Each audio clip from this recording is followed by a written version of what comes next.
தேர்தல் பத்திர விவரங்களை இந்திய தேர்தல் ஆணையம் வெளியிட்டுள்ளது. கடந்த 2017, 2018 ஆண்டு மத்திய நிதிநிலை அறிக்கையில் அறிவிக்கப்பட்ட தேர்தல் பத்திரம் திட்டம் 2018 ஆண்டு நடைமுறைக்கு வந்தது.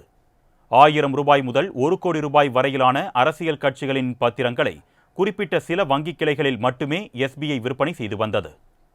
இந்த பத்திரங்களை பல்வேறு நிறுவனங்கள் வாங்கியுள்ளன.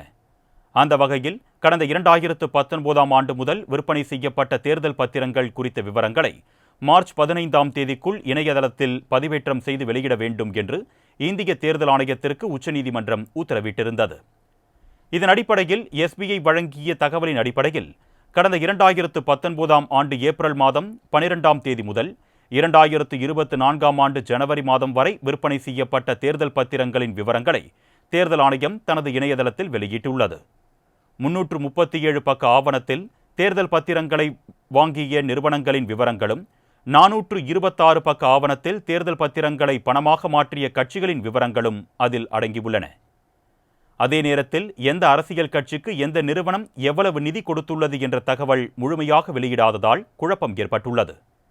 இந்நிலையில் அரசியல் கட்சிகளுக்கு தேர்தல் பத்திரங்கள் வழங்கியதில் லாட்டரி அதிபர் மார்டினின் நிறுவனம் முதலிடத்தில் இருப்பதாக தகவல் வெளியாகியுள்ளது.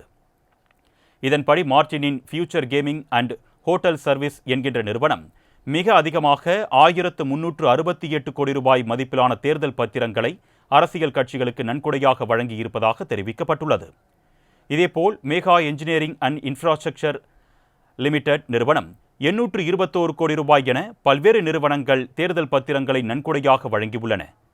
மேலும் தேர்தல் பத்திரங்கள் மூலம் அதிகபட்சமாக 6060 கோடி ரூபாய் நிதி பெற்று பாஜக முதலிடம் பிடித்துள்ளது. காங்கிரஸ் கட்சி